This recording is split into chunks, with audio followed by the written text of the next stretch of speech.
Alam niyo ba kung bakit naglabasan ang mga insekto na yan? Iyan ay isang babala sa mga taga Central, Northern, Southern Luzon, Visayas. Dahil may malakas na bagyo na paparating. Kaya mag-ingat po ang lahat dahil ako ay nakakakita ng pangitain na magkakaroon po ng baha sa mga lugar na hindi binabaha sa Luzon. Yan po ay mangyayari at ito'y malapit na. Yan na ang hudyat na sinasabi sa aking nakikita. Mangyayari po ito bago matapos ang taong 2025. Maaaring mangyari ito ngayong Nobyembre hanggang Disyembre at nararamdaman ko na malapit na po ito. Kaya mag-ingat po mga kapatid. Ito ay isang babala. Tayo po ay manalangin, humingi ng kapatawaran sa lahat ng kasalanang nagawa at humingi ng gabay sa ating Panginoong lumikha. Ano pa man po ang inyong relihiyon. Kaya po siguraduhin na i-share ang video na ito kung napapanood nyo na sa mga oras na ito.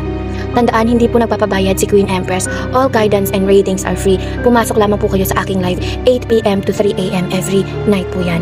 At stay blessed and stay safe mga kapatid. Malapit na ang malakas na bagyong paparating. Kung napapanood mo ang video na ito, simulan mo ng magdasal at humingi ng proteksyon sa ating Panginoong lumikha, ano pa man ang iyong relihiyon. At huwag kalimutang i-comment ang word na, Lord God, please save us.